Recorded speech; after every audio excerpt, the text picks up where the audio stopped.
Hello and welcome all of you on the platform of my guide. तो आज के lecture में हम लोग जो डिस्कशन करेंगे वो पूरी की पूरी कैपिलरिटी के ऊपर बेस्ड होगी। लेकिन इससे पहले हम लोग क्या करते हैं कि लास्ट लेक्चर के कुछ पॉइंट्स को रिकैप करते हैं। ये जो लास्ट लेक्चर थी वो गेज प्रेशर के ऊपर बेस्ड थी और उसको हम लोगों ने उसके 4 केसेस को डील किए थे और हर एक केस की फॉर्मूला उसका ड्राइव करते हुए उसके कॉन्सेप्ट को समझे थे। और जनरली जो उसके डेरिवेशन में जो हमें मेन पॉइंट याद रखनी है वो क्या है कि पेरीमीटर किस तरीके से लेंगे और पेरीमीटर जो होगा वो उसके शेप पे कैसे चेंज हो रहा है या सरफेस टेंशन जो एक्ट हो रहा है हर एक कंडीशन में वो अलग-अलग पोजीशन पर एक्ट हो रहा है। तो उस हिसाब से हम लोग वहाँ पर पेरीमीटर कंसीडर किए थे। तो ये तो थी हमारी लास्ट लेक्चर की टॉपिक। तो आज की जो हमारी टॉपिक है कैपिलरिटी है, तो उसको हम लोग शुरू करते हैं।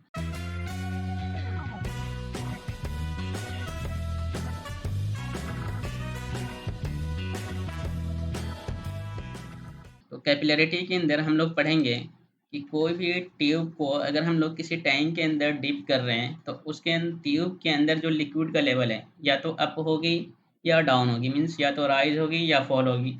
अब ये राइज होगी या फॉल होगी, इसी फिनोमेना को ही या इस फिनोमेना के ऊपर जो हम लोग स्टडी करेंगे इसी को हम लोग बोलेंगे क्या, कैपिलरिटी। अब ये राइज क्यों होगी, फॉल क्यों होगी, इसका कुछ रीजन है जो इसमें यूज होगा। कुछ वर्ड जो आएगा अधेशन एंड कोहेशन। अब ये 2 वर्ड है, इसको हम लोग शायद फर्स्ट या सेकंड लेक्चर में ही हम लोगों ने डील किया था कि अधेशन एंड कोहेशन क्या है। तो यहाँ पर हम लोग पूरी लेक्चर में जनरली जो भी डील करेंगे टॉपिक लेकर कि यहाँ पर राइज क्यों हो रही है, फॉल क्यों हो रही है, तो हम लोग कुछ नहीं, बस 2 ही टॉपिक को यहाँ पर डिस्कशन करेंगे, या तो अधेशन होगा या फिर कोहेशन होगा। यही दोनों रिस्पॉन्सिबल होता है कि ट्यूब के अंदर लिक्विड लेवल या राइज होगी या फॉल होगी। तो अब जरा हम लोग यहाँ पर समझते हैं कि ये जो हमारे कैपिलरिटी है इसको हम लोग अंडरस्टैंड या डेफिनेशन के अकॉर्डिंग कैसे समझेंगे। द राइज और fall of a liquid when a small diameter glass tube is inserted in it is called a capillarity. यहाँ पर एक वर्ड हमें हाईलाइट क्या करना है, यहाँ पर ये जो वर्ड बोला गया है एक तरह का, ये बोला गया है स्मॉल डायमीटर ट्यूब। अब ये स्मॉल डायमीटर ट्यूब क्यों बोला गया है, क्योंकि यहाँ पर जो हम लोग डीप करेंगे ना तो इसको हम लोग काफ़ी प्रिसाइज लेवल पर स्टडी करना पड़ता है। तो उसके अगर ऑब्जर्वेशन को हमें फील करना अच्छे तरीके से, तो हमें जो भी ट्यूब वहाँ पर फिल करेंगे उसकी डायमीटर स्मॉल होगी, तभी हमें उसकी ऑब्जर्वेशन सही तरीके से मिल पाएगी। तो इसलिए यहाँ पर जो भी हम लोग किसी भी वेसल या टैंक के अंदर जो भी ट्यूब को डीप करेंगे, हमें ये ख्याल रखना है कि उसकी जो साइज़ होनी चाहिए वो स्मॉल डायमीटर साइज़ की होनी चाहिए। तो जब भी लिक्विड लेवल या राइज़ हो रही है या फॉल हो रही है, जब हम लोग किसी स्मॉल डायमीटर ट्यूब को फिर इंसर्ट करेंगे या डिप करेंगे किसी टैंक के अंदर, तो इसी फिनोमेना को हम लोग क्या बोलेंगे, कैपिलरिटी। अब कैपिलरी राइज़ जो होता है, इसके जो मेन रीज़न है, इसकी राइज़िंग का जो मेन रीज़न है वो है अधेज़न। अब ये राइज़िंग का मेन रीज़न अधेज़न क्यों है? क्योंकि अभी हम लोग आगे इसको और अच्छे से पढ़ेंगे, क्योंकि अधेज़न को हम लोग लास्ट लेक्चर में क्या डील किए थे कि जब भी 2 डिफरेंट बॉडी या 2 डिफरेंट मॉलिक्यूल्स के बीच अगर कोई फ़ोर्स या एक्शन एक्ट हो रहा है, तो उसको हम लोग रिप्रेज़ेंट करते हैं किससे? अधेज़न से। लेकिन अगर सेम बॉडी या सेम मॉलिक्यूल्स के बीच अगर कोई एक्शन या फ़ोर्स या प्रेशर एक्ट हो रही, तो उसको हम लोग क्या बोलेंगे? कोहेज़न बोलेंगे। तो कैपिलरी राइज़ का जो मेन रीज़न है, वो हमारी होगी अधेज़न प्रॉपर्टीज़ वहाँ पर डोमिनेटिंग हो जाएगी। जैसे इसको अगर हमें देखना है, तो एक हमें वाटर की ग्लास लेनी है। ग्लास लेंगे, उसके अंदर वाटर फिल करेंगे और उसके अंदर हम क्या करेंगे, एक स्मॉल डाया ट्यूब को फिल करेंगे, डिप करेंगे या इंसर्ट करेंगे। तो उस केस में देखना कि ट्यूब के अंदर वाटर लेवल क्या हो जाएगी, वो अप हो जाएगी या राइज हो जाएगी। तो वहाँ पर ये क्या डिपेंड, कौन से फिनोमेना को वहाँ पर दिखा रहा है, वो अधेजन प्रॉपर्टीज या अधेजन फिनोमेना को ही वो दिखा रहा है कि यहाँ पर राइजिंग होने मतलब क्या है, यहाँ पर डोमिनेटिंग प्रॉपर्टीज जो होगी वो अधेजन होगी। लेकिन अगर कैपिलरीज के अंदर या कैपिलरी के अंदर फॉल आ रही है या हमने कोई ट्यूब डिप किया, तो वहाँ पर जो लिक्विड लेवल है वो राइज होने की नहीं हो पाया बल्कि वो फॉल हो गया, तो उस केस में जो डोमिनेटिंग प्रॉपर्टीज होगी वो कोहेजन होगी। अब ये कोहेजन प्रॉपर्टीज अभी मैंने क्या बोला कि कभी भी जब सेम मॉलिक्यूल्स या सेम बॉडी के बीच कोई भी फोर्स एक्ट हो रही है या कोई भी अट्रैक्शन आ रहा है, तो उसको हम लोग बोलेंगे कोहेजन है यहाँ पर। तो अब इसको हमें अगर देखना है तो क्या करेंगे कि मरकरी लेंगे और मरकरी के अंदर हम लोग अगर ट्यूब को, ग्लास ट्यूब को अगर डीप कर रहे हैं या इंसर्ट कर रहे हैं, तो वहाँ पर देखना कि जो लिक्विड लेवल है या जो मरकरी की जो लेवल होगी ट्यूब के अंदर वो अप नहीं होगा कि बल्कि वो डाउन हो जाएगी, मीन्स फॉल हो जाएगी वहाँ पर। तो अब यहाँ पर कैपिलरिटी का कुछ रियल लाइफ में एग्जांपल हमें देखने को मिल जाएगा। जैसे हम लोग दीपावली वगैरह में देखते हैं दिए जलाते हैं, तो जो दिए जलते हैं तो उसके अंदर हम लोग थ्रेड लाइक कुछ डालते हैं, जिससे क्या होता है कि फ्लेम बर्निंग, माचिस के थ्रू हम जला दो बर्निंग आती है, फ्लेम बर्न होता है। तो उसी को हम लोग यहाँ पर क्या बोलेंगे, कॉटन विक बोलेंगे। तो कॉटन विक को जब भी हम लोग दीपावली के दिए के अंदर जब हम लोग डीप कर देते हैं, अगर उसके अंदर ऑयल फिल है, तो जब हम लोग उसको जब बर्न करा देते हैं तो देखना ये कंटिन्यूअस क्या होता है कि वो जलती रहती है जब तक दिए के अंदर तेल है, ऑयल है। तो अब ये ऐसा क्यों होता है, क्योंकि जो कॉटन विक है ना, वो दीपावली के दिए दिए के अंदर जो ऑयल फिट किया गया है या फिल किया गया है, वो वहाँ से क्या करता है, लिक्विड को अपनी तरफ पुश करता है या अपराइज करता है, जिसकी वजह से क्या होता है कि वो कंटिन्यूअस जलता रहता है। तो यहाँ पर कौन से फिनोमेना को दिखाया जा रहा है, अधेजन को दिखाया जा रहा है। फिर इसी तरह सिमिलरली क्या होगा कि कैंडल बर्निंग हो रहा है, उस केस में भी यही प्रॉपर्टीज अप्लाई होगी। या फिर हम लोग स्केच यूज़ करते हैं या मार्कर्स यूज़ करते हैं, ये सारी हमारी कैपिलरिटीज़ की प्रॉपर्टीज़ को ही दिखाया जा रहा है। या अगर हमें देखना है कि ट्रीज़ के अंदर ट्रांसपोर्टेशन सिस्टम पढ़ते हैं, तो उसके अंदर देखना कि हम लोग क्या पढ़ते हैं बेसिक बेसिक क्लासेस में, कि ट्रीज़ क्या करती है कि वो अर्थ से वाटर को क्या करती है, रूट्स के थ्रू वाटर को लेती है और टॉप टॉप पोर्शन पे क्या करती है, वहाँ पर पहुँचाती है। तो अब यहाँ पर rise of water to the top of tall plant जो हो रहा है, यहाँ पर भी कौन-सी प्रॉपर्टीज़ लेकर के जा रही है? एडहेज़न प्रॉपर्टीज़ के थ्रू ही वहाँ पर वाटर का जो ट्रांसपोर्ट हो रहा है फ्रॉम रूट टू टॉप, ये हमारी ये कैपिलरिटीज़ एक्शन या कैपिलरिटीज़ प्रॉपर्टीज़ को ही रिप्रेज़ेंट कर किया जा रहा है। या फिर ये भी बोल सकते हो कि जो यहाँ पर जो ट्रीज़ के जो रूट्स है, वो क्या करते हैं, वो सॉइल से वाटर को क्या करते हैं, सक करती है। तो ये भी सेम फिनोमेना को ही रिप्रेज़ेंट कर रही है कैपिलरिटीज़। तो यहाँ पर हमें देखना क्या है कि जब भी वाटर लेवल का अप होगा या राइज़ होगा, ऐसा कोई फिनोमेना आ रही है, जिसमें हम लोग कोई स्मॉल डायमीटर ट्यूब को और डिप करने के बाद ये सारी चीज़ें ऑब्ज़र्वेशन में आ रही है, तो डायरेक्ट क्या बोलेंगे कि यहाँ पर कौन-सी फिनोमेना हो रही है, कैपिलरिटीज़ की फिनोमेना चल रही है। अब कैपिलरिटीज़ के साथ-साथ यहाँ पर कुछ एक और प्रॉपर्टीज़ आती है, एंगल ऑफ कॉन्टैक्ट, जो यहाँ पर बहुत इम्पोर्टेंट रोल प्ले करता है। जनरली जब हम लोग कैलकुलेशन करेंगे तो वहाँ पर यूज़ होगा, या ऑब्जेक्टिव क्वेश्चन भी बन जाती है कि एंगल ऑफ कॉन्टैक्ट के बेस पे ही हम लोग बता देते हैं कि यहाँ पर कौन-सी प्रॉपर्टीज़ अप्लाई हो रही है। मीन्स एडहेज़न आएगी या कोहेज़न होगी। तो जनरली जो हमारी फ्लूइड होती है, अगर नेचर वाइज़ बात करें तो वो 2 तरीके से होती है। या तो वेटिंग फ्लूइड होगी या दूसरा क्या होगी, नॉन वेटिंग फ्लूइड होगी। तो जो वेटिंग फ्लूइड होगी ना, तो उस केस में जो एंगल ऑफ कॉन्टैक्ट बनेगा, वो हमारी होगी लेस देन 90 डिग्री, मतलब वो एक्यूट एंगल बनेगी। लेकिन नॉन वेटिंग फ्लूइड के अंदर जो एंगल ऑफ कॉन्टैक्ट बनेगी, वो मोर देन 90 डिग्री होती है, या ये बोल देंगे क्या कि ये ऑब्ट्यूज़ एंगल होगी। तो हमें याद क्या रखना है कि अगर हमारी एंगल ऑफ कॉन्टैक्ट एक्यूट हुई या लेस देन 90 डिग्री हुई, तो उस केस में जो डोमिनेटिंग प्रॉपर्टीज़ होगी वो अधेज़न होगी, मतलब अधेज़न वहाँ पर डोमिनेट कर जाएगी। लेकिन अगर ऑब्ट्यूज़ एंगल हमें मिल रही है, तो उस केस में जो डोमिनेटिंग प्रॉपर्टीज़ आएगी वो हमारी कोहेज़न होगी। तो अधेज़न के केस में हमने क्या भी एग्ज़ाम्पल लिया था, वाटर एंड ग्लास को, और कोहेज़न के केस में मरकरी एंड ग्लास ट्यूब को यहाँ पर एग्ज़ाम्पल में लिया था। अब बात ज़रा समझो कि यहाँ पर कन्फ्यूज़न ये आएगा कि हम लोग एंगल ऑफ कॉन्टैक्ट को मेज़र कैसे करेंगे? तो एंगल ऑफ कॉन्टैक्ट को मेज़र करने के लिए हम लोग क्या करेंगे, 2 सरफेस को लेंगे। एक वो जिसमें जो लिक्विड है वो किसी दूसरी बॉडी के साथ कॉन्टैक्ट में है, और दूसरी क्या करेंगे कि उस सरफेस के ऊपर टेंजेंट ड्रॉ करेंगे, और उस टेंजेंट लाइन से और कॉन्टैक्ट सरफेस के बीच में जो एंगल बनेगी, जैसे यहाँ पर ये टेंजेंट लाइन ये है और कॉन्टैक्ट सरफेस ये है, तो इन दोनों के ये बीच में जो एंगल बन रहा है वही यहाँ पर क्या रिप्रेजेंट कर रहा है, ये थीटा को रिप्रेजेंट कर रहा है। तो ये हमारे क्या हो गए, एक्यूट एंगल है। इसी तरह अगर हम लोग नॉन वेटिंग फ्लूइड में आते हैं, तो यहाँ पर देखो कॉन्टैक्ट सरफेस ये है, और इस बॉडी के ऊपर हमने क्या किया कि कॉन्टैक्ट पॉइंट पर टेंजेंट ड्रा किया। तो यहाँ पर जो टेंजेंट ड्रा करने के बाद यहाँ से यहाँ तक जो एंगल बना, इस एंगल को हम लोग बोलेंगे एंगल ऑफ कॉन्टैक्ट। तो ये एंगल मोर देन 90 डिग्री है। या हम लोग ये भी कर सकते हैं कि यहाँ से इस डायरेक्शन में भी टेंजेंट ड्रा कर सकते हैं। तो यहाँ से भी टेंजेंट ड्रा करके जब ये एंगल तुम मेजर करोगे ना, तो ये एंगल भी जितना ये आया है ना, सेम एंगल यहाँ पर मिलेगा। तो चाहे तुम राइट साइड से मेजर करो या लेफ्ट साइड से मेजर करो, एंगल की वैल्यू सेम ही आएगी, और वो हमेशा क्या होगी, नॉन वेटिंग फ्लूइड के केस में ऑब्ट्यूज एंगल होगी, मीन्स मोर देन 90 डिग्री होगी। अब इस कॉन्टैक्ट एंगल को लेकर के कुछ यहाँ पर नोट पॉइंट यहाँ पर मेंशन किया गया है, जो जनरली जो स्टेट इंजीनियरिंग के केस में या एसएससी जेईई के अंदर क्या होता है, डायरेक्ट पूछ लिए जाते हैं कि एक एमसीक्यू के फॉर्म में, कि अगर कॉन्टैक्ट कंडीशन दिया गया है तो उस केस में एंगल ऑफ कॉन्टैक्ट कितने होंगे। वाटर ग्लास की कॉन्टैक्ट हो रही है, लेकिन वाटर अगर हमने वहाँ पर प्योर वाटर ले लिया, तो उस केस में कॉन्टैक्ट एंगल जो होगी वो 0 डिग्री होगी। तो ये वाले पॉइंट को स्टार मार्क्स करके रखना, कि कभी-कभी क्या होता है कि क्वेश्चन दिया होगा तो वहाँ पर मेंशन नहीं रहेगा कि कॉन्टैक्ट एंगल 0 डिग्री है, लेकिन ये वर्ड ज़रूर मेंशन रहेगा कि प्योर वाटर ग्लास। एक और वर्ड आएगी जिसको बोला जाता है लीन वाटर। तो लीन वाटर के केस में या प्योर वाटर के केस में जो एंगल ऑफ कांटेक्ट है वो 0 डिग्री होती है। लेकिन अगर मरकरी और ग्लास के इसका रिलेशन देखेंगे या इसके कांटेक्ट कंडीशन को देखेंगे तो उस केस में जो कांटेक्ट एंगल बनेगी वो हमारी होगी 132 डिग्री।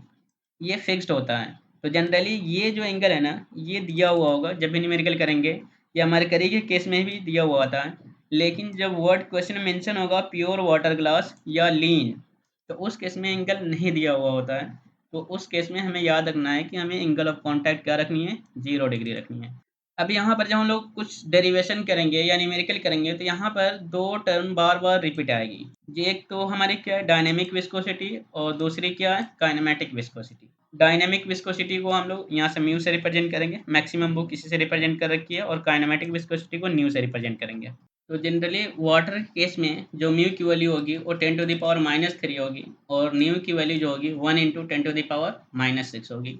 लेकिन एयर की जो वैल्यू होगी वो म्यू की 1.81 × 10⁻⁻5 होगी और न्यू की जो वैल्यू होगी 15 × 10⁻⁻6 होगी। अब इसकी जो म्यू की वैल्यू है वो पास्कल सेकेंड होती है या फिर न्यूटन सेकेंड पर मीटर स्क्वायर भी मेंशन होती है, या दूसरी इसकी यूनिट होती है केजी पर मीटर पर सेकेंड। तो ये भी एक इसकी यूनिट है। जब हम लोग इसको और सिंप्लीफाई करेंगे इसके यूनिट को तो हमें वो कन्वर्ट करके वही यूनिट आएगी। लेकिन काइनेमेटिक विस्कोसिटी की जो यूनिट होती है वो मीटर स्क्वायर पर सेकंड होगी, और ये जो यूनिट है ये पूछा जा चुका है कि काइनेमेटिक विस्कोसिटी की यूनिट क्या होगी, तो मीटर स्क्वायर पर सेकंड होगी। ये याद रखना है कि ये क्वेश्चन पूछा जा चुका है स्टेट इंजीनियरिंग एग्जाम में। अब इसमें क्या है हमें देखना है कि ये इंडिपेंडेंट कौन है, डिपेंडेंट कौन है। डिपेंडेंट कौन होगा, तो जो डायनेमिक विस्कोसिटी है ये इंडिपेंडेंट होती है, लेकिन जो काइनेमेटिक विस्कोसिटी है ये डिपेंड करती है म्यू के ऊपर। तो यहाँ पर डायनेमिक विस्कोसिटी क्या हो गई, इंडिपेंडेंट हो गई, और काइनेमेटिक विस्कोसिटी डिपेंडेंट हो गई। अब यहाँ पर हम लोग कैपिलरिटी पढ़ लिया। कैपिलरिटी की कंडीशन क्या है कि हम लोग कब बोलेंगे कि यहाँ पर कैपिलरिटी फिनोमेना यहाँ पर एक्ट हो रही है। अब कैपिलरिटी जब हो रही है इसका मतलब क्या है, या तो वहाँ पर राइज होगी या फॉल होगी। तो पहले जरा हम लोग राइज और फॉल होने की जो मेन रीजन है इसको पढ़ते हुए और डिफरेंसेस देखते हुए हम लोग आगे बढ़ेंगे। फिर इसकी हम लोग कैपिलरी राइज की डेरिवेशन करेंगे। देखो तो कैपिलरी राइज में जो मेन रीजन क्या होगा कि वो अधेजिव फोर्स डोमिनेट हो जाएगी। मतलब क्या है कि राइज हो रही है तो जो अधेजन है या अधेजिव प्रॉपर्टीज है वो डोमिनेट कर जाए किसके ऊपर, कोहेजिव प्रॉपर्टीज के ऊपर। तो यहाँ पर राइज के अंदर अधेजिव फोर्स क्या हो जाएगा, मोर होगा किससे, कोहेजिव फोर्स से। लेकिन अगर फॉल हो रही है तो उस केस में कोहेजिव फोर्स क्या हो जाएगी, डोमिनेट कर जाएगी किसके ऊपर, अधेजिव फोर्स के ऊपर। Means cohesive force is more than adhesive force. इसका एग्जांपल हम लोग देख सकते हैं कि वाटर राइज हो गया due to capillarity effect in trees. जो अभी हमने एग्जांपल देखा था कि रूट से टॉप तक जो वाटर जा रही है ये क्या हो रही है कि हमारी अधेसिव प्रॉपर्टीज को रिप्रेजेंट कर, या कैपिलरी राइज को दिखाया जा रहा है। फिर capillary fall mercury glass interface को लेंगे तो वहाँ पर हमें देखने को मिल जाएगा। अब यहाँ पर कुछ अजम्पशन है जो मैंने शुरू में क्या बता दिया था कि हमें जो ट्यूब लेना है हमें याद रखना है कि उसकी जो साइज होनी चाहिए वो नैरो, वेरी नैरो होनी चाहिए, या उसकी रेडियस ऑलमोस्ट क्या मानेंगे, स्मॉल मानेंगे। और इस केस में भी सेम अजम्पशन वैलिड होगी चाहे राइज हो या फॉल हो। अब यहाँ पर दोनों को मैंने यहाँ पर पिक्टोरियल फॉर्म में रिप्रेजेंट किया है कि ये एक टैंक है जिसमें वाटर फिल है। जब यहाँ पर हमने ट्यूब को फिल किया तो यहाँ पर देखो ये वाली हाइट यहाँ से यहाँ तक क्या हो गई, राइज हो गई। तो ये क्या रिप्रेजेंट कर रही है, वाटर लेवल अप हो गया। इस वाले वेसल के अंदर हमने क्या किया, मरकरी फिल किया, और यहाँ पर ट्यूब को यहाँ पर जब डिप कर रहे हैं या इंसर्ट कर रहे हैं तो इस केस में देखो कि जो यहाँ पर मरकरी की लेवल है वो यही है, बल्कि कम से कम जो नॉर्मल लेवल है मरकरी का टैंक के अंदर उसके बराबर भी नहीं है, बल्कि वहाँ से यहाँ तक ये क्या है, इतना कम हो रहा है। तो मतलब क्या है कि ये जो लेवल है ये डाउन हो गया या फॉल हो गया। तो ये क्या रिप्रेजेंट कर रहा है, कैपिलरी फॉल। अब जरा देखो कि अधेजन की बहुत सारी प्रॉपर्टीज है रियल लाइफ में। तो कुछ हमने देखा था ट्रीज को लेकर के या दीपावली को दिए को लेकर के, कुछ और रियल लाइफ में देख सकते हो अधेजन की प्रॉपर्टी। जनरली जो लड़कियां लोग जो लिपस्टिक वगैरह यूज़ करते हैं या काजल, वो आजकल मार्केट में देखना कि वो वॉशेबल आते हैं, कितनी मरतबा फेस को वॉश कर दो वो वहाँ से रिमूव नहीं होती हैं। अब वो ऐसा क्यों नहीं होती हैं, क्योंकि उसके अंदर जो भी काजल बनाया गया, लिपस्टिक बनाया जा रहा है, उसके अंदर अधेजन की प्रॉपर्टीज़ को क्या कर दिया जा रहा है, इम्प्रूव कर दिया जा रहा है। मतलब दो डिफरेंट बॉडी के बीच में जो कॉन्टैक्ट बॉन्डिंग है या जो कॉन्टैक्ट का जो रिलेशन है वो काफ़ी स्ट्रॉन्ग बना दिया जा रहा है। जब भी जो गर्ल्स लोग यूज़ करते हैं लिपस्टिक या काजल वगैरह, तो देखना कि वो जल्दी रिमूव नहीं होती वहाँ से। अब ऐसा क्यों नहीं होता है? क्योंकि यहाँ पर एडिशन की प्रॉपर्टीज़ को क्या कर दिया गया? इम्प्रूव कर दिया गया। अगर ये प्रॉपर्टीज़ को कम कर दोगे, तो मानो कि अगर कोई गर्ल्स अगर लिपस्टिक यूज़ की है, अगर उसकी उस लिपस्टिक की एडिशन प्रॉपर्टीज़ कम है, तो अगर वो अपने लिप्स को जिस भी किसी दूसरे बॉडी के ऊपर या किसी दूसरे थिंग्स के ऊपर टच करेंगे, उस लिपस्टिक का जो कलर है या जो शेप है उसके लिप्स का, उस बॉडी पे आराम से ईज़िली आ जाएगी। क्यों? क्योंकि वहाँ पर एडिशन प्रॉपर्टीज़ की वैल्यू क्या है? कम है। इसको जनरली रियल लाइफ में देखना कि जो छोटे बच्चे होते हैं, जो न्यूबॉर्न बेबीज़ होते हैं, तो घर पे देखना कि काजल पहनाए जाते हैं। तो शुरू-शुरू में तो काजल पहनाते हैं तो चिपके हुए रहते हैं। जैसे ही बेबी क्राई करता है या रोने लगता है, जब आँसू आते हैं तो उसके पूरे काजल आँख से उसके पूरे गाल पे या चेहरे पे आ जाते हैं। तो वहाँ पर क्या रिप्रेज़ेंट कर रहा है कि जो काजल की जो प्रॉपर्टीज़ है, वहाँ पर एडहेज़न प्रॉपर्टीज़ कम हैं। जिसकी वजह से क्या हो रहा है कि नॉर्मल वाटर आने के साथ ही वो क्या हो रहा है स्प्रेड हो जा रहा है या वहाँ से डिटैच हो जा रहा है। मतलब क्या है कि एडहेसिव प्रॉपर्टीज़ रिड्यूस कर दी गई। अब हम लोग अब इसके एक्सप्रेशन को समझते हैं कि कैपिलरी राइज़ जो होगा तो इसके कितना राइज़ हुआ, जैसे अगर हम लोग किसी टैंक के अंदर वाटर को या मरकरी को फिल कर रहे हैं, तो कितना राइज़ हुआ या कितना फॉल हुआ है, अगर एग्जैक्ट हमें इसकी वैल्यू काउंट करनी हो या कैलकुलेट करना हो तो उसके लिए कोई रिलेशन होना चाहिए। तो उस रिलेशन को ही या उस वैल्यू को फाइंड आउट करने के लिए अभी हम लोग यहाँ पर एक रिलेशन डेवलप करने वाले हैं। तो इसको ज़रा समझो कि ये राइज़ क्यों हो रहा है फिर से। एक तो एडहेसिव प्रॉपर्टीज़ अप्लाई हो ही रहा है, लेकिन यहाँ पर हम लोग इस पिक्टोरियल फॉर्म से भी समझते हैं कि ये राइज़ कैसे होगा। मान लो कि इनिशियली ये ट्यूब डीप नहीं किया गया, इंसर्ट नहीं किया गया, यहाँ से यहाँ तक क्या किया गया, ये पूरा वाटर लेवल एकदम नॉर्मल है, स्टैटिक कंडीशन में है। तो जैसे ही हम लोग यहाँ पर ट्यूब को क्या कर रहे हैं, डीप कर रहे हैं, तो ये जो वाटर है इसके सराउंडिंग की क्या होगा कि यहाँ से मूव करते हुए इसके कॉन्टैक्ट में आएगी, ट्यूब के सरफेस के कॉन्टैक्ट में आएगी। अब वाटर और ट्यूब 2 डिफरेंट बॉडी है। अब जब इसके कॉन्टैक्ट में आ रही है मतलब 2 डिफरेंट बॉडी आ गई तो कौन-सी प्रॉपर्टी डोमिनेट हो जाएगी? एडहेसिव प्रॉपर्टीज़ आ जाएगी। तो जैसे इसके कॉन्टैक्ट में आती है ना वाटर लेवल, तो ये यहाँ से कॉन्टैक्ट में आते हुए ऊपर की तरफ ये राइज़ होने लगती है। अब ये राइज़ एक लिमिट तक ही होती है। तो ये जो राइज़ हुई, मैक्सिमम जो राइज़ हुआ जब कॉन्टैक्ट में आया ट्यूब और वाटर, तो ये जो राइज़ हुई, इसी राइज़ को हम लोग बोलते हैं क्या? यहाँ पर एच से रिप्रेज़ेंट किया गया है या कैपिलरी राइज़ बोलेंगे। अब बातें क्लियर हो गई होगी। तो अब यहाँ पर जब राइज़ हो रही है तो ट्यूब क्या है? यहाँ पर सिलिंड्रिकल शेप में है। तो यहाँ पर क्या होगा कि इसके अपर सरफेस पर क्या होगा? सरफेस टेंशन एक्ट होगा। अब सरफेस टेंशन हमने क्या पढ़ा है लास्ट लेक्चर में कि ये क्या होता है? नॉर्मल टू द लेंथ होता है। तो हमने क्या किया कि इस ट्यूब के क्रॉस सेक्शन को यहाँ पर रिप्रेजेंट किया और यहाँ पर सर्कुलर फॉर्म में दिखाया है। तो यहाँ पर ये सरफेस टेंशन नॉर्मली एक्ट हो रहा है। लेकिन ये तो हमारे ट्यूब के इनसाइड जो वाटर लेवल है उसकी यहाँ पर इमेज दिखाई गई है। लेकिन जो ये सरफेस टेंशन फोर्स एक्ट हो रहा है ये ट्यूब के साथ किसी एंगल पर ही एक्ट होगी। अब वो कितनी एंगल है हमें पता नहीं, तो हमने क्या मान लिया यहाँ पर ये थीटा एंगल बना रही है। तो जब ये थीटा एंगल बना रही है, ये इधर एक्ट कर रही है, इधर ये पूरा ये अपवर्ड डायरेक्शन को रिप्रेजेंट कर रही है। तो अब ये जो सरफेस टेंशन फोर्स है ना, ये क्या है? अगर मान लो कि हम यहाँ पर सिस्टम को बैलेंस मान रहे हैं, तो सरफेस टेंशन फोर्स यहाँ पर क्या रोल प्ले करेगी कि ये जो लेवल राइज हुआ है, लिक्विड लेवल ट्यूब के अंदर, ये इसको बैलेंस करने का काम करेगी। मीन्स सरफेस टेंशन जो होगी ना, वो कितनी होगी कि इस वाटर लेवल की जो वेट होगी वो उसके बराबर ही होगी, अगर हम लोग इक्विलिब्रियम कंडीशन को यहाँ पर मानेंगे तो इसको क्या किया कि इस कंपोनेंट को ही हमने क्या किया, रिजॉल्व करके हमने यहाँ पर दिखाया है। तो ये जो हमारी सरफेस टेंशन फोर्स है वो क्या है, थीटा एंगल से जा रही है ट्यूब के साथ, ये ट्यूब की डायरेक्शन को दिखाया है।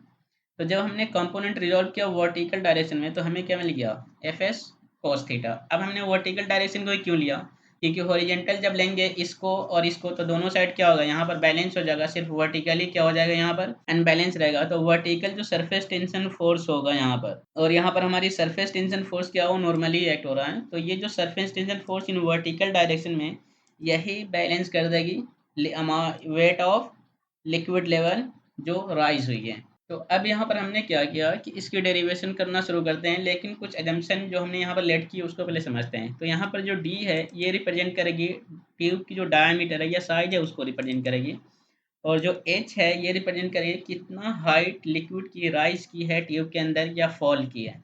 तो अभी हम यहाँ पर राइज को ही लेकर के चल रहे हैं, तो इसलिए हम यहाँ पर राइज मेंशन किया। फॉल अभी मैं बता दूंगा कि लास्ट में फॉल कैसे कंसीडर करेंगे। तो अगर हमने यहाँ पर इक्विलिब्रियम कंसीडर किया तो हमें क्या समझ में आया कि जो सरफेस टेंशन फोर्स एक्ट हो रहा है इन अपवर्ड डायरेक्शन में, वो किसको बैलेंस करेगी? Weight of liquid level which is rises.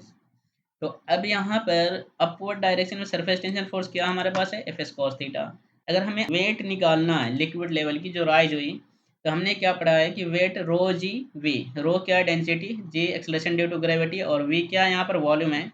तो ये सिलेंड्रिकल ट्यूब है, तो सिलेंड्रिकल ट्यूब का वॉल्यूम का फॉर्मूला क्या होता है? पाई/4 डी स्क्वायर एच।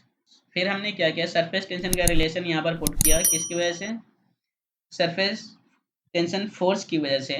तो हमें क्या मिल गया कि सरफेस टेंशन इनटू पेरीमीटर। अब ये पेरीमीटर हमने फिर से यहाँ पर क्या लिया? पाई डी लिया। ये पाई डी क्यों लिया? क्योंकि यहाँ पर सरफेस टेंशन क्या हो रहा है? सर्कुलर बॉडी के ऊपर एक्ट हो रहा है। अब यहाँ पर ये पाई डी होने के साथ साथ यहाँ पर हमने क्या किया? वेट की वैल्यू को भी यहाँ पर पुट किया फॉर्मूले के फॉर्म में।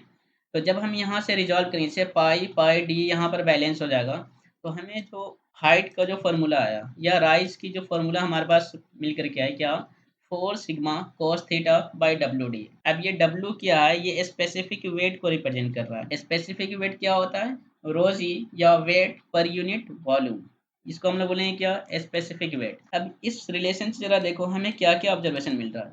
इस रिलेशन से हमें दो तरीके के ऑब्जर्वेशन मिल रहे हैं कि अगर हम ट्यूब की डायामीटर को क्या करेंगे? अगर बढ़ाएंगे तो हाइट क्या हो जाएगी? वो डिक्रीज हो जाएगी। तो इसका मतलब क्या है कि जो कैपिलरी राइज है वो inversely proportional to the diameter of tube. या फिर हमने इस डायमीटर को रिड्यूस करेंगे तो कैपिलरी राइज जो होगा वो क्या हो जाएगा? वो राइज हो जाएगा, या उसकी राइज की जो अमाउंट है वो बढ़ जाएगी। लेकिन अगर थीटा को बढ़ा देंगे, जब थीटा को बढ़ाएंगे तो कॉस थीटा की वैल्यू क्या होगी? डिक्रीज होगी, क्योंकि हम लोग कॉस थीटा की प्रॉपर्टी जानते हैं कि as angle decreases value of cos theta decrease है। तो जब value of cos theta decrease होगी तो इसका मतलब क्या है? कैपिलरी राइज भी डिक्रीज हो जाएगी। तो यहाँ से हमें दो ऑब्जर्वेशन मिला कि डायमीटर को हम लोग इंक्रीज करा रहे हैं ट्यूब की, तो कैपिलरी राइज जो है वो डिक्रीज होने लगेगी। या फिर एंगल को भी इंक्रीज करा रहे हैं तो वो भी क्या हो जाएगी? जो अमाउंट ऑफ राइज है या लिक्विड लेवल जितनी राइज होगी उसमें क्या आ जाएगी? गिरावट आ जाएगी या कमी आ जाएगी। अब इसी को अगर हमें कैपिलरी फॉल में ऑब्जर्वेशन करना है, तो जब भी देखना कि अगर हम लोग कैलकुलेशन कर रहे हैं, अगर उसकी वैल्यू जो आ रही है एच की वैल्यू वो निगेटिव में आ रही है, मतलब वो रिप्रेजेंट करेगी क्या? वो कैपिलरी फॉल को रिप्रेजेंट कर रही है। या ऐसे भी नहीं समझ में आए तो हम लोग जरा इसको एंगुलर फॉर्म में समझते हैं। हमने अभी क्या समझा था कि जो राइज होगी उसके अंदर एडहेशन प्रॉपर्टीज डोमिनेटिंग होगी। मतलब एंगल क्या होगा? लेस देन 90 डिग्री होगा। जब एंगल लेस देन 90 डिग्री होगा तो cos थीटा की वैल्यू फर्स्ट क्वाड्रेंट में क्या होगा? Always positive. तो एच क्या होगी? Always positive. लेकिन अगर वही एंगल मोर देन 90 डिग्री हुआ और बट लेस देन 180 डिग्री हुआ, मीन सेकंड क्वाड्रेंट में आ गया, ये इस वाले क्वाड्रेंट में आ गया, सेकंड क्वाड्रेंट में, तो इसमें क्या होता है? cos थीटा की वैल्यू निगेटिव होगी। जब cos थीटा की वैल्यू हमें क्या निगेटिव मिलेगा, मीन्स यहाँ पर हमें हाइट की वैल्यू क्या मिल जाएगी? ये भी निगेटिव में मिलेगी। तो जब हाइट की वैल्यू निगेटिव में मिलेगी मतलब ये क्या रिप्रेजेंट कर रहा है कि ये कैपिलरी फॉल हो रहा है यहाँ पर। तो हम दो तरीके से यहाँ पर समझ सकते हैं, या तो एंगल के फॉर्म में, या हमारी एच की वैल्यू निगेटिव आ रही है तो उस केस में बोलेंगे कैपिलरी फॉल हुआ। और दोनों के लिए फॉर्मूला सेम ही अप्लाई होगा, चाहे राइज हो या फॉल हो। यहाँ पर एक पॉइंट हमें हमेशा के लिए याद रखना है, क्योंकि इसका जो कैलकुलेशन है ये काफ़ी लंबी हो जाती है टेम्परेचर के फॉर्म में। और ये क्वेश्चन काफ़ी ज़्यादा पूछा गया है, इवन गेट के अंदर भी है, ईएसी के अंदर भी है, और काफ़ी बहुत सारे इंजीनियरिंग एग्जाम में पूछा जा चुका है कि अगर वाटर को हमने 20 डिग्री टेम्परेचर पर ले गया, या हमने वाटर को किसी टैंक के अंदर वाटर को फिल किया और उस वाटर की टेम्परेचर क्या 20 डिग्री सेल्सियस है, तो उस केस में उस वाटर के सरफेस पर सरफेस टेंशन जो फोर्स होगा वो कितना होगा? तो उस केस में हमें डायरेक्ट क्या याद रखना है न्यूमेरिकली कि 0.0075 न्यूटन पर मीटर होगा। अब यहाँ पर ये तो हमने अभी जो एक्सप्रेशन किया था वो तो सिर्फ हमने किस में किया था? जो हमारे वाटर टैंक हो, ट्यूब हो, तो उस केस में। लेकिन अगर हमने वाटर टैंक के अंदर क्या किया कि दो प्लेट को डीप कर दिया और दोनों प्लेट क्या है? पैरेलल है, उस केस में भी तो पॉसिबिलिटी है कि जो हमारी वाटर की लेवल है या लिक्विड की लेवल है राइज करेगी। तो उस केस में कैलकुलेशन करने के लिए हम लोग सेम ऊपर वाले प्रॉपर्टीज यूज करेंगे, लेकिन यहाँ पर कुछ डायमेंशन चेंज हो जाएंगे। हमने यहाँ पर ये जो प्लेट है, प्लेट की विड्थ को हमने यहाँ पर 20 से रिप्रेजेंट किया है, और दोनों प्लेट के बीच में ये जो गैप है, इस गैप को हमने यहाँ पर टी से रिप्रेजेंट किया है। और ये हमारी क्या है? टैंक है, और इस टैंक के अंदर वाटर फिल है। और ये जो वैल्यू दिखा रही है यहाँ से, ये जो नॉर्मल यानी यहाँ से ये क्या हमारी water level in the tank है, तो यहाँ से यहाँ तक ये जो हाइट राइज हो रही है प्लेट के बीच में, यही हमारी क्या है, एच को रिप्रेजेंट कर रही है। और यहाँ पर कुछ एंगल के साथ यहाँ पर, एक्चुअली ये मैं फिगर फ्री हैंड से इसे नहीं बना पाया हूँ, तो ये जो यहाँ पर सरफेस टेंशन जो है ना, कुछ एंगल के साथ ही यहाँ पर प्लेट के साथ ये एक्ट हो रही है। तो ये एंगल भी यहाँ पर हमने क्या कंसिडर किया है, थीटा एंगल किया, और ये दोनों साइड एक्ट हो रही है। लेकिन यहाँ पर ऑब्जर्व क्या करना है कि जो सरफेस टेंशन है ना, ये प्लेट के विड्थ के अलोंग ही एक्ट कर रही है, सिर्फ इसी के अलोंग ही। यहाँ पर ये जो वाटर लेवल है, यहाँ पर जो प्लेट के कांटेक्ट में नहीं है, यहाँ पर सरफेस टेंशन एक्ट नहीं होगी। इसलिए जब हम लोग पेरीमीटर लेंगे ना, तो सिर्फ ये प्लेट की विड्थ ही लेंगे, दोनों प्लेट की विड्थ को ही कंसीडर करेंगे। तो यहाँ पर टी हमने क्या माना है कि गैप बिटवीन प्लेट्स को मान लिया, एच हमारी rise of liquid level between two plates, और बी क्या विड्थ ऑफ द प्लेट है। यहाँ पर पहले लास्ट कंडीशन की तरह ही या लास्ट टॉपिक की तरह ही यहाँ पर भी हमने क्या किया, कंपोनेंट को रिजॉल्व किया, वर्टिकल डायरेक्शन में क्या लिया, एफ एस कॉस थीटा लिया। अब इस एफ एस कॉस थीटा का हमने क्या किया कि वर्टिकल डायरेक्शन में जो लिक्विड लेवल राइज हुआ है उसके वेट के साथ यहाँ पर बैलेंस किया। तो ये तो सेम हो गया लास्ट टॉपिक की तरह, लेकिन यहाँ पर वॉल्यूम का जरा देखो, कुछ कंडीशन चेंज है यहाँ पर। यहाँ पर हमने क्या लिया, वॉल्यूम एच बी टी, जबकि वहाँ पर पाई/4 डी स्क्वायर एच लिया था। अब यहाँ पर एच बेटे क्यों लिया, क्योंकि यहाँ पर जो लिक्विड लेवल राइज हो रहा है ना, हम जब इसका ऑब्जर्वेशन देखेंगे या क्रॉस सेक्शन व्यू देखेंगे तो ये हमें रेक्टेंगुलर फॉर्म में मिलेगा। तो उसकी जो एरिया होगी वो बीटी होगी, और उसके हाइट से जब मल्टीप्लाई कर देंगे तो क्या दे देगा, वॉल्यूम दे देगा। इसलिए यहाँ पर वॉल्यूम का फॉर्मूला क्या आ गया, एच बेटी। तो फिर से जब हम लोग यहाँ पर, ये तो सेम आ गया, लेकिन यहाँ पर जब पेरीमीटर का फॉर्मूला रख रहे हैं, जब एफ की वैल्यू यहाँ पर पुटिंग कर रहे हैं सरफेस टेंशन के फॉर्म में, तो बी प्लस बी लिया। बी प्लस बी क्यों, क्योंकि इस प्लेट की विड्थ और इस प्लेट की विड्थ, इस प्लेट की विड्थ, क्योंकि सरफेस टेंशन इसी दो प्लेट के विड्थ के अलोंग ही लग रही है। तो जब हम यहाँ पर पुटिंग कर रहे हैं, जब इसको रिजॉल्व किया, तो हमारे पास जो हाइट का जो फॉर्मूला आया, राइज ऑफ लिक्विड का जो फॉर्मूला आया यहाँ पर, 2 sigma cos theta by W T. यहाँ पर याद रखने वाली बात क्या है कि यहाँ पर ये टी आ रहा है, लेकिन यहाँ पर ये यहाँ पर डी आई थी, ये तो एक चेंज हो गए। उसके अलावा न्यूमेरिकल फैक्टर यहाँ पर क्या 4 टाइम्स है, जबकि यहाँ पर न्यूमेरिकल जो फैक्टर हमारे पास है ड्राइव होकर के, ये 2 टाइम्स है। तो ये याद रखना है, जिससे हमें न्यूमेरिकली क्या हो गया और फॉर्मूले को याद करना हो, कन्फ्यूजन ना हो। तो यहाँ पर जो हाइट है वो inversely proportional to what, thickness और गैप बिटवीन टू प्लेट्स के बीच में आएगा। अगर हम लोग गैप, प्लेट की गैप को अगर इंक्रीज कर रहे हैं, तो राइज ऑफ लिक्विड लेवल क्या हो जाएगी, डिक्रीज हो जाएगी। अब इसी तरह इस लेक्चर की हमारी एक लास्ट टॉपिक है, हम क्या कर रहे हैं कि दो ट्यूब को एक ही साथ डिप कर रहे हैं, जिसमें से एक सॉलिड ट्यूब है और एक हॉलो ट्यूब है। हॉलो ट्यूब की डायमेंशन बड़ी होगी और सॉलिड ट्यूब की डायमेंशन छोटी होगी, तो उसको हम लोग यहाँ पर नाम दे दिया गया एनुलर ट्यूब या फिर कोएक्सियल ट्यूब। तो अगर दोनों को एक साथ डिप कर रहे हैं, तो उस केस में कितनी लिक्विड लेवल राइज होगी, ये भी एक कंडीशन बन सकता है। तो ये 3 कंडीशन है, तो इसको भी हम लोग डेरिवेशन करेंगे प्रीवियस कंडीशन की तरह ही। तो यहाँ पर भी वर्टिकल डायरेक्शन में जब हम लोग फोर्स को ले रहे हैं, तो एफ एस कॉस थीटा ही आएगा और weight of the fluid which is rises. लेकिन यहाँ पर पेरीमीटर का फिर से पंगा आ गया। ये जरा समझो कि हमने यहाँ पर ये दो पेरीमीटर क्यों लिया, क्योंकि यहाँ पर क्या हो रहा है, लिक्विड लेवल जो इनसाइड सिलेंडर है, जो सॉलिड है, उसके ऊपर भी है कांटेक्ट में, और जो आउटर सिलेंडर है जो हॉलो है, उसके सरफेस के कांटेक्ट में भी है। तो मतलब क्या है कि यहाँ पर surface tension inner cylindrical body के ऊपर भी एक्ट हो रही है और आउटर बॉडी के ऊपर भी एक्ट हो रही है।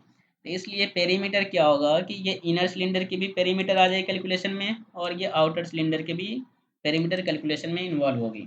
तो हमें क्या लेना है कि नेट पेरीमीटर और टोटल पेरीमीटर लेना है। इसलिए मैंने यहाँ पर क्या लिया, pi d i plus pi d not.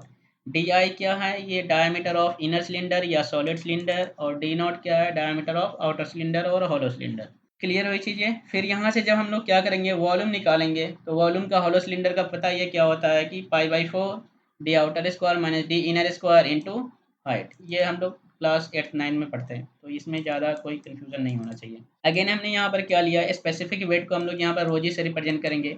जब इस सारे को हम लोग यहाँ पर क्या कर रहे हैं, बैलेंस कर रहे हैं, तो हमें यहाँ पर क्या मिल गया relation, 4 sigma cos theta by W into D not minus D I. तो यहाँ पर सब कुछ तो सेम है, न्यूमेरिकल डेटा भी सेम है, सिग्मा कॉस थीटा डब्ल्यू भी है, बस यहाँ पर चेंजेस क्या आ रहा है, outer dia minus inner dia. मतलब क्या है कि एनुलर अगर सिलेंडर ले रहे हैं या एनुलर ट्यूब ले रहे हैं, तो उन दोनों के बीच में जो डायमीटरल जो डिफरेंसेज है उसको यहाँ पर लेना है, ना तो इनर डायमीटर लेना है और ना ही आउटर डायमीटर लेना है। तो ये थी आज की लेक्चर की टॉपिक। आई थिंक समझ में आ गया होगा कि हाँ, कैपिलरी राइज़ क्या होता है, इसकी कंडीशन क्या है और इसके डेरिवेशन किस तरीके से कर सकते हैं। तो ये सारी चीज़ें समझ में आ गई होगी।